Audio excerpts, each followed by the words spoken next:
Hello, Jen. I wanted to reach out to you with my goals for the 2019-2020 school year. I know that we're in 2020 right now. Excuse me. I already did this recording once, but I didn't realize that my sound wasn't on, so here I am doing it again. But no worries. We talked a little bit about, so I did 3 goals, and those are just kind of the goal setting. First goal was the one that we talked about, and that was build trust through clear communications expectations. I believe that's actually goal 2 in the managerial competencies. And then the achievement was pretty simple. I mean, it was math and ELA, and that we grow and raise our distance from standard by +4. You know, a level change or a color change or both. That would be cool. But there's a lot of variance on how we're going to accomplish that, and it's not just as simple when you're in a role at a district office. You know that. But so I'll talk a little bit about that. I just wanted to share the goals with you, and you can give feedback, of course. I do appreciate that. I did add some detail on the action steps when working with the teams and talking about UDL and all of those things. But I was going to go into the goals and just kind of, some of these will overlap, and I hope it just gives you some insight on my thoughts. When you're writing your evaluation, I know that you're like me, like when I evaluate the ISSs, we'll be using the managerial competencies, the framework, and those 7 different competencies are what we're going to give some insight and information on, and then also pull in, you know, the information from the goals and what do we accomplish, what do we need to work on, things like that. I'm sorry about my voice. I feel like I've lost it a little bit, but I wanted to start with challenges the status quo. That's the first one, and you know, for me and the team is, you know, how are we, you know, looking at our practices, the things that we provide, the services we provide, the work we do with teachers and work we do with sites. Are we doing things because we've always done it, or are we challenging and seeing, hey, does this work? Do we use data to see if things work, and if it isn't working, do we fix it? And are we fixing it, or are we just stopping it? And I hope that, you know, through my leadership, it is about challenging the status quo, about always bettering ourselves and asking questions. I know you know that I'm probably not afraid to ask questions or kind of say my opinion, but challenging the status quo is a competency that you can look at and see, how am I building the team's capacity to really not just to thoughtfully think about what we do, but also how are we taking, like, what we learn, let's say it's, you know, through Hattie, or with tomorrow with our UDL training, or how are we taking important information and then applying it in our practice through PD, through our walks with sites, through our principal meetings and so forth. So some feedback there, but I mean, those are just some ideas, and when I think of challenging the status quo. Builds trust through clear communication. That was my goal 1 that I picked for the, you know, out of the leadership, and it's important as a new manager to build trust, build capacity of others, but really, you know, gain the trust of my team, and through clear communication, using multiple communication tools like text messaging, phone, email. We use Google Hangout, we use the Google Chat, we use Google Meet. So there's a lot of different avenues that we're utilizing, and the team appreciates it because it saves time, and it values their time, but at the same time, I get the information that I need so that I can either support them, give them feedback, or even solve problems. So I hope those are things that you're seeing. You're looking at the agendas that are being populated by both Ramoni and myself, and, you know, with the co-administrator meetings and, you know, principal working group, and how I'm working with those teams. Also, you know, importantly, communicating about, you know, the high school principal chats, and one of the challenges of, you know, balancing those meetings as well. Creates a common one plan for success. I think an area of focus here, you know, a common own plan would be the textbook audit and all of the processes and things that have been put in place since the beginning of doing account, and kind of figuring out that we have too much of this and not enough of this, and those are still things I'm working through. But also building the capacity of all of the LMAs at all the levels, so elementary, middle, and high. But then including the LMTs in decision-making processes, about us being cohesive as a whole team, in that we're doing practices that are cohesive and similar at site to site, so there's no variance. One of the problems is, cataloging looks different, which causes confusion. Also, our processes on how we share books, and one site does it one way, another does it another way, and it just causes more confusion. Working with a warehouse and working with those people on how we're communicating about what's in stock and what needs to go out to sites, and then cleaning up and the turnaround time of all that. So it's a pretty big lift, but it's been really good. There's been some really cool progress. I'm really excited about the progress with the LMAs. We've already done a professional development on a grading day with our elementary folks. The LMTs at the high school really want to be engaged in the process. I've developed a committee that we're going to meet in February. That's going to have the 2 LMTs at the high school, 1 LMA at middle, and 2 LMAs from the elementary. Well, it's 1 LMA from middle school, 2 from the elementary, and we meet as a team along with Aaron and make sure that our practices are in place. Second goal is really the big one. I'd love to have one source talking to Destiny. That would solve a lot of problems. We'd still need to make sure that we have our practices in place.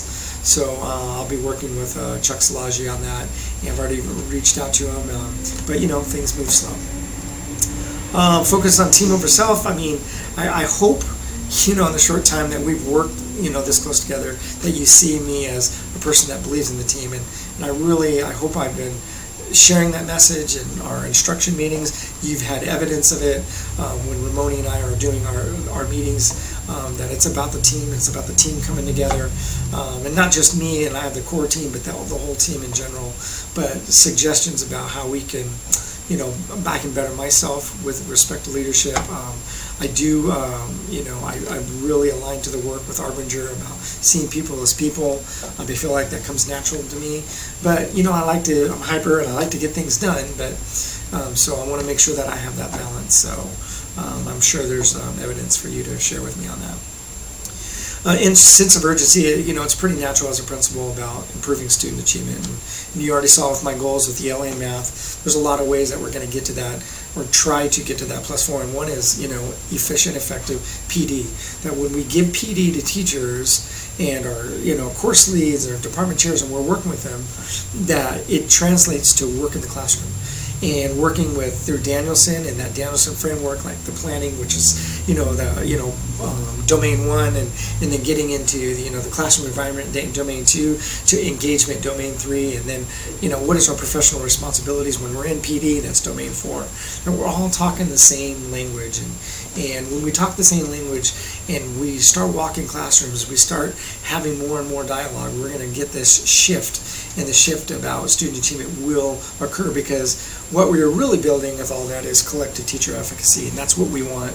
We want people to identify gaps using the cycle of inquiry, and not just saying the cycle of inquiry, but actually using it and analyzing data, anecdotal, formative data, summative data, and making decisions, actions, instructional shifts, whatever it might be, to solve problems or mitigate gaps. So this is something that we work with my teams, with the core team, and any feedback or support. I know you look at the work plans, I look at the work plans, we see the hard work that's being done, but we just want it to translate to success.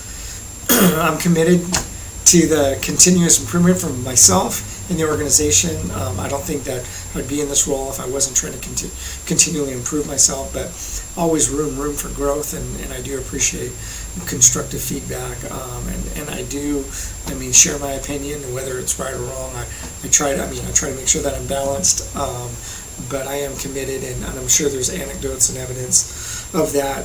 I think by being on a negotiation team for 9 years, I think being engaged with ILE assessment over time, that I've shown my commitment, and I want to continue to do that in this role, and your feedback will be valuable in that. And then lastly, builds external networks and partnerships, getting to work with our COE in, multiple facets, and getting to work, and seeing the board very much more closely, being a superintendent's council. These are all ways that I'm building some networks and partnerships, and really trying to understand, the different departments, how it all comes together. It's very complex and a little overwhelming sometimes. So, but getting to go and meaningful conferences, or working with Odyssey-ware like I've gotten to work with, and learning more about the credit recovery and even their their enrichment products, like for the SAT testing, things like that, has really been cool. So feedback in that area. So to head back to my goals, I know tomorrow that we're going to be doing the UDL, and I really when it comes down to these two goals about math and ELA achievement, is really building teacher capacity and confidence in first person instruction, and how can we provide scaffolds for students and identify gaps, and then shift instruction and work with colleagues in that that collective teacher efficacy to improve student achievement and student outcomes. And it's not just about the number, but it's really about the student growing with their well-being, and focus on access and equity works with that.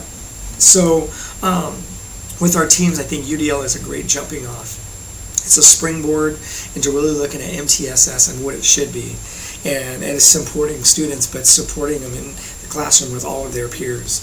And then if there is instruction that is or scaffolds that need to be put in place for that tier 2, then we need to be able to do that, but we need to be able to identify students correctly and give them the services they absolutely need so that they can be back with their peers in the comprehensive environment. The same thing with the intensive instruction. We know that it's going to happen, but we want to give them the intensive instruction that's going to get them back into with their peers as quick as possible. And we want to do that with special ed.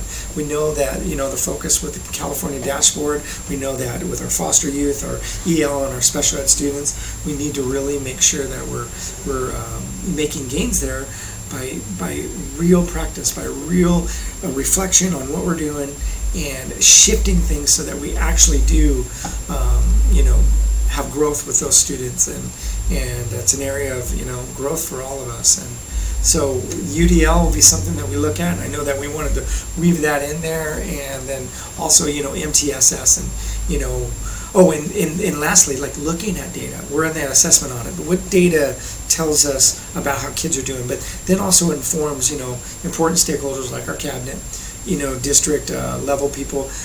It's most important at the ground level with the classroom, like the teacher being able to look at formative, summative, anecdotal data, and then making necessary shifts, and then all of us having the same definition of what these data points are, what types of tests do what, and the assessment audit, working with the teams, which they're fully involved, is going to do that. So reach out to me with questions, or if you have feedback or insight. I hope this helps. I know it's more of an overview. Apologize about my voice, but I do look forward to your conversations and working with you. All right? Take care.